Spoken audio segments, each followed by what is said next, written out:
Can leaders be respectful of others without sacrificing results?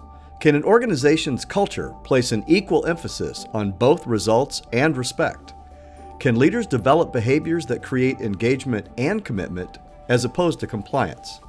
The goal of today's episode is to answer these questions, but more importantly, to provide you with an understanding of how a leader's behavior and people skills are critical to their success. Hello, and welcome to the podcast, Hired for Talent, Fired for Behavior. I'm Clay Hildebrand with Q4 Solutions, a company with 67 years of experience designing and delivering leadership development solutions. For over 6 decades, we've worked with thousands of organizations who often share a common challenge. Many individuals are hired based on the skills and talent they bring to the role. However, it's often their behaviors and poor people skills that result in their termination.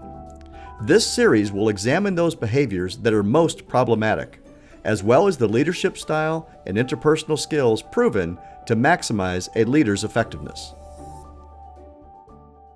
Addressing your people challenges and engaging others in pursuit of a common goal or objective requires you to have the skills to work effectively with others.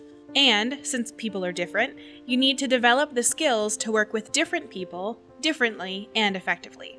That seems logical, but people are complex and sometimes unpredictable. To work with others effectively, you first need to understand them, the behaviors they display. The dimensional model of behavior is a tool to help you do just that. It helps you make sense of human behavior and categorize certain aspects of behavior logically. The better you understand behavior, the better you can respond to it in effective ways. Let's have a look at the model. You'll notice a line that moves vertically from the bottom of your screen to the top.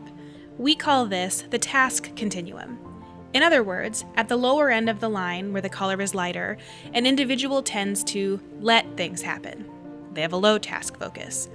By contrast, at the top of the line, where the color is stronger, there's a high task focus. Here, the behavior makes things happen. You'll now see a second line moving horizontally across your screen. This is the people continuum. The right side is characterized by a high degree of regard for people, indicated by the stronger color. As you move to the left, the line gets lighter, indicating a lack of regard for people. Let's look at what each of those mean. A high regard for people indicates that an individual is interested in the ideas, feelings, and needs of others. They're interested in involving others. Often, we refer to this regard for people as other-focused. By contrast, an individual with a lack of regard for people displays a low sensitivity to others, isn't interested in what others think, and can be difficult to engage. We call this me-focused. The intersection of these lines creates 4 areas or quadrants. Each quadrant identifies a broad type of behavior. So for example, Q1 tell and do behavior is a combination of a high focus on results and a low regard for people. The extreme type of this behavior can be described this way: argues, outspoken, emphatic, opinionated, doesn't listen, and certain of one's own view. The box below this represents Q2 avoid and abdicate behavior. This combines a low focus on results with a low regard for people. The following words could be used to describe the more extreme type of this behavior: distant, guarded, hesitant, uninvolved, risk-averse, or hard to read.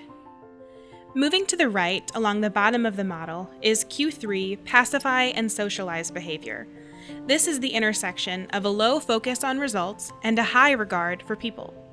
Here's how you can describe this behavior: accommodating, avoids confrontation, meandering, overly agreeable, wordy, and unstructured. Finally, the top right represents Q4 challenge and involve behavior. This behavior combines a high focus on results with a high regard for people. Q4 behavior can be described this way: inquiring, responsive, open, challenging, reasonable, and decisive. You'll notice our continued use of the word behavior. The Q4 dimensional model's focus is on observable behavior, not personality. Personality and behavior are distinct. personality is deep-seated and relatively consistent over time. It's more of a basis of who we are. While personality can change, it's difficult to do so. Behavior is what we do. It's about how we act, and it is changeable. Our behavior can change as a reaction to a person, situation, or event, or we can make the choice to behave differently. The Q4 model helps you to observe and understand the behavior displayed by people. And remember, people's behavior changes, so you have to continuously observe and adapt. Think back to when we said the model is made up of two continuums, the task continuum and the people continuum. Well, continuums have extremes, so at the outer edges, you see more extreme behavior there than you would find closer to the center of the model. Extreme Q1 behavior may be argumentative and blaming, while with less extreme Q1 behavior, you may encounter telling, when someone is opinionated and not interested in asking for or listening to another. Similarly, extreme Q3 behavior may be all about social interaction with lots of time wasted, while less extreme Q3 behavior might show up as avoiding disagreement and continuously trying to compromise. Q2 avoid and abdicate behavior in the extreme can be very risk-averse. However, less extreme Q2 behavior may be quiet, needing to double-check before offering a response, or wanting to be absolutely certain before replying. Finally, Q4 challenge and involve behavior also has extremes. However, this behavior is the most adaptable and flexible of the quadrants. You're likely to see it move in response to situations and individuals. With regard to situations, in the case of an emergency, the behavior will be highly directive and clear, to the point. At a company celebration, the behavior you are likely to see is warm, other-focused, and more sociable.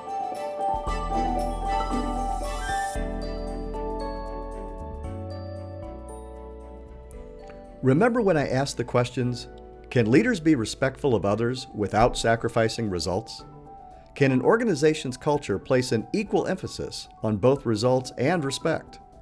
Can leaders develop behaviors that create engagement and commitment as opposed to compliance?